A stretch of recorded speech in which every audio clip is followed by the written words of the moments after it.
The user access template feature gives an opportunity to create user access templates based on your organizational requirements. The feature is available for the main user of the account, and once an access template is created, the main user will be able to assign it while adding a new user or editing an already existing one.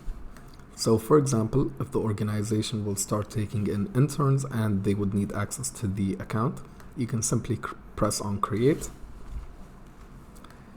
keep the template name as interns, and then you can select the inherit from and choose read only. Then click on apply. And to further give them a bit more access, if you go to hosted services, you can give them access to each hosted service page, but you'll revoke their ability to edit any of the hosted services. After you've made the necessary changes, you can simply press on create, yes, and in the future, anytime the admin would like to create a new user, they can simply add the intern to the existing resource template.